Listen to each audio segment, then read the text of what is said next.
अस्सलामुअलैकुम। Today we study chapter number 9 matter and its properties. आज हम चैप्टर नंबर 9 के अंदर मैटर और उसकी प्रॉपर्टीज़ के बारे में पढ़ेंगे। मैटर का मतलब होता है मादा, प्रॉपर्टीज़ का मतलब होता है खुसूसियत। यानी आज हम पढ़ेंगे इस चैप्टर के अंदर कि मैटर क्या होता है, किन किन चीज़ों से मिलकर बनता है, कौन सी चीज़ें इसके अंदर शामिल होती हैं और कौन कौन से प्रोसेस होते हैं। Things are made of matter. तमाम चीज़ें जितनी भी हैं वो सारी की सारी चीज़ें किससे बनी हैं? मैटर से बनी हैं। सही है, यानी आपके इर्द गिर्द जितनी भी नॉन लिविंग थिंग्स हैं वो सारी की सारी नॉन लिविंग थिंग्स किससे बनी हुई हैं? मैटर से बनी हुई हैं। Observe the following things. इन चीज़ों को देखिए। Tile, keys, book, rock, juice, balloons, gas stove, spoon, tub, oil, duster, milk. देखिए इनके अंदर कुछ चीज़ें क्या हैं? कुछ चीज़ें हार्ड हैं, ठीक है, कुछ चीज़ें लिक्विड में हैं, ठीक है, और कुछ चीज़ें क्या हैं? गैस हैं। तो ये These things are made up of different types of matter। यानी ये चीज़ें जो हैं किससे बनी हैं? डिफरेंट टाइप्स की मैटर से बनी हुई हैं। क्वेश्चन इज दैट मैटर क्या है? देखिए मेरे पास एक पेंसिल है, ठीक है, मैंने इसको इस जगह पे रख दिया। क्या इसकी जगह के ऊपर मैं कोई और चीज़ रख सकती हूँ? नहीं रख सकती। अच्छा, इसको मैं हाथ में उठाती हूँ, इसका वेट है ना कोई तो वेट है इसका। हल्के है, लाइट है, ये ज़्यादा है, हैवी है, लेकिन इसका वेट है ना। तो इसी तरह से ये देखिए, इसको अगर मैं किसी जगह पे रखूँगी तो ये भी क्या होगा? इसकी जगह पे कोई और चीज़ आ सकती है? नो। अगर मैं इसको हाथ में लेती हूँ तो इसका भी वेट है ना? बिल्कुल, डेफिनेटली इसका वेट है। तो हर वो चीज़ जिसका वेट हो और जो जगह घेरती हो वो क्या होता है? मैटर कहलाता है। देखिए यहाँ पर, थिंग्स और objects that occupies space and have weight mass are called matter. यानी कोई भी चीज़ या कोई भी ऑब्जेक्ट जो जगह घेरता है और जिसका वेट होता है यानी मास होता है वो क्या कहलाता है? मैटर कहलाता है। Things you see around you are made up of different materials. आपके इर्द गिर्द जितनी भी चीज़ें हैं वो सारी की सारी चीज़ें किससे बनी हुई हैं? मैटर से बनी हुई हैं। मटेरियल जो है वो चीज़ों को ही कहा जाता है, ऑब्जेक्ट्स को कहा जाता है। Material is commonly known as matter, और इन मटेरियल को क्या कहते हैं हम? मैटर कहते हैं। Matter has 3 common states. Matter की 3 हालतें होती हैं, 3 तरह के मैटर होते हैं। The quantity of matter in anything or object is called its mass. Quantity जो है, मैटर की क्वांटिटी, किसी भी ऑब्जेक्ट की मैटर की जो क्वांटिटी है वो इसका मास कहलाता है। आप देखिए, in our daily life we can see that the things around us are made of matter. हमारे डेली लाइफ के अंदर हम जितनी भी चीज़ें देखते हैं जो हमारे इर्द गिर्द मौजूद होती हैं वो सारी की सारी चीज़ें किससे बनी हुई होती हैं? मैटर से बनी हुई। What is matter made up of? All matter can be split into tiny units that are not visible to our eyes. These tiny units are called molecules. A molecule is the smallest unit of a substance that has all the properties of that substance. For example, a salt of molecule is the smallest particle of salt. Each salt molecule has the properties of that salt. Matter किससे बनता है?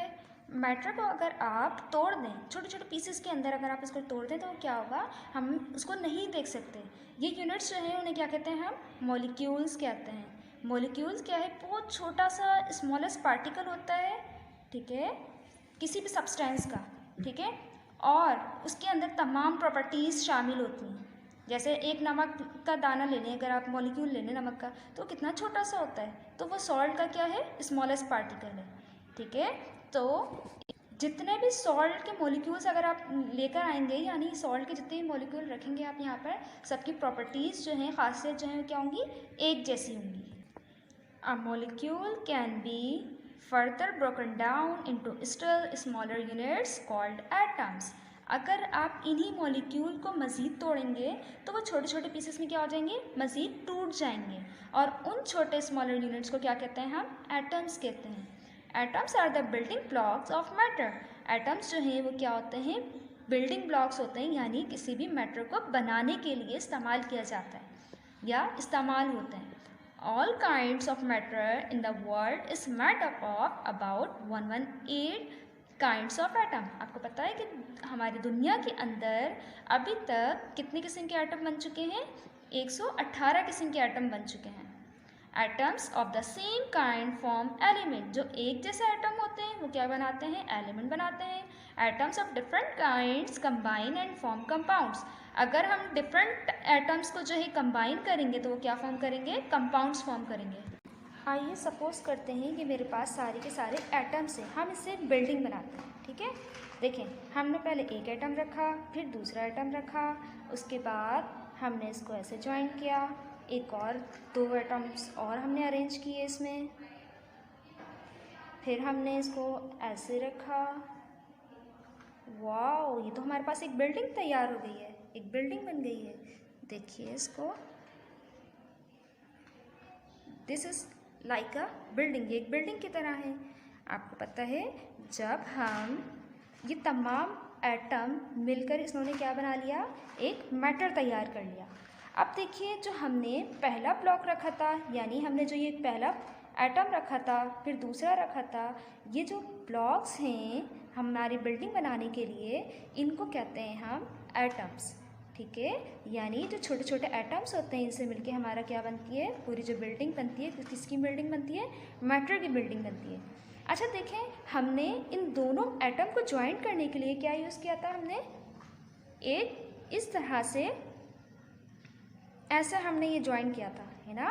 तो ये दोनों atom को join कौन कर रहा है, ये वाला बॉक्स, ये तीनों एक जैसे हैं ना, इसलिए इन्हें कहते हैं हम एलिमेंट, ठीक है। यानी जब हमारे पास सेम काइंड के एटम्स होते हैं, एक जैसे एटम्स होते हैं, वो क्या फॉर्म कर लेते हैं, वो एक एलिमेंट फॉर्म कर लेते हैं, सही है। अब देखें, मैंने ये 2 अलग अलग जो एटम्स हैं इनको कंबाइन किया, तो अब ये क्या बन गया, मॉलिक्यूल बन गया। मैं रिपीट करती हूँ अपनी बात। देखें, सबसे पहले हमने क्या किया था, हमने एक बिल्डिंग बनाई थी। जब हमने उस बिल्डिंग को तोड़ा, ठीक है, तो बहुत सारे टुकड़ों के अंदर, पीसेस के अंदर क्या हो गई, टूट गई, है ना। तो अब इसके अंदर जो ये हर एक पीस है, इसे हम कहते हैं एटम्स। हर एक जो ये वाला भी, ये वाला भी, ये वाले भी, सारे के सारे क्या कहलाएंगे, एटम कहलाएंगे, ठीक है। जब हमारे पास एक से ज़्यादा एटम कंबाइन हो जाते हैं तो वो क्या बन जाते हैं, मॉलिक्यूल बन जाते हैं। अगर ये जो मॉलिक्यूल्स हैं, यानी ये एटम्स हैं, अगर ये एक से ज़्यादा हैं और एक जैसे हैं, तो ये मिलके क्या बना लेते हैं, एलिमेंट बना लेते हैं, ठीक है। लेकिन अगर ये इन एलिमेंट के अंदर अगर एक भी डिफरेंट एटम आ जाएगा तो अब ये एलिमेंट नहीं होगा। देखें, अब ये सेम तो नहीं है, एक अलग है ना ये एटम, तो ये जब आप कंबाइन करेंगे तो अब ये एलिमेंट नहीं है, बल्कि ये कंपाउंड हो जाएगा। जब हमारे पास डिफरेंट एटम्स आ जाते हैं तो वो क्या बना लेते हैं, कंपाउंड्स बना लेते हैं, ठीक है। इसी तरह से यहाँ देखिए, ये एक बिल्डिंग है, ठीक है, ये पूरा समझे एक मैटर है, सही, ये एक मैटर है आपका। अच्छा, मैंने इसको क्या किया, स्प्लिट कर दिया, टूट गया ये। अब देखें, जो ये टूट गया, ये पीसेस बन गए। पहला पीस यानी ये एटम है, ठीक है। अब क्या करूँगी मैं, इनको कंबाइन किया मैंने, ये बन गया मॉलिक्यूल। जब हमारे पास एक से ज़्यादा एटम्स कंबाइन हो जाते हैं तो वो बन जाते हैं मॉलिक्यूल, ठीक है। अब ये देखें, एक जैसे है ना, ये सारे के सारे क्या बन जाएंगे, एलिमेंट, ठीक। अब देखें, ये एक एलिमेंट बन गया, लेकिन ये मेरे पास अलग है, ये मेरे पास अलग है, ये मिलके क्या बनाएंगे, कंपाउंड्स बनाएंगे, सही। यहाँ तक क्लियर है आप लोगों को। चैप्टर नंबर 8 आपका कंप्लीट हो चुका है। आपने ये वाटर साइकिल जो है चैप्टर नंबर 8 की ड्रॉ करनी है, आपकी बुक में मौजूद है ये। इसके बाद चैप्टर नंबर 9 पे आइए। ये आपने लेसन का टाइटल बनाना है, इसी के नीचे आपने ये लेसन डिटेल्स लिखनी है, जिस तरह से हम प्रीवियस चैप्टर्स में करते आ रहे हैं, same as it is work करेंगे। नेक्स्ट पेज पर आप ये माइंड मैप बनाएंगे, इसमें लिक्विड, सेंटर के अंदर मैटर एंड इट्स प्रॉपर्टीज़ आएगी, फिर आप सॉलिड, लिक्विड, गैस को मेंशन करेंगे, रफ सरफेस को, स्मूथ सरफेस को एज इट इज़ मेंशन करेंगे। उसके बाद नेक्स्ट पेज पर आपने ये वर्ड्सनिंग करनी है। नंबर 1, पार्टिकल्स मीन्स ज़र्रात, कंडेंसेशन गाढ़ी जमी हुई, स्मूथ साफ शफाफ, इनहेल सांस लेना, डेफिनेट रोशन, रफ नाहमवार। नेक्स्ट पेज पर आपने उसके बाद क्वेश्चन आंसर्स करने हैं। सबसे पहला क्वेश्चन है आपके पास, what is matter. Answer is anything object which has weight and occupies space is called matter, यानी हर वो चीज़ जो जगह घेरती हो और वजन रखती है उसे मैटर कहते हैं। नंबर 2 पे आपने क्वेश्चन लिखना है, व्हाट इज मास। मास क्या होता है, the quantity of matter in anything or object is called its mass, यानी मैटर की जो क्वांटिटी है किसी भी ऑब्जेक्ट की वो उसका मास कहलाती है। यहाँ तक आपने अपना वर्क कंप्लीट करना है।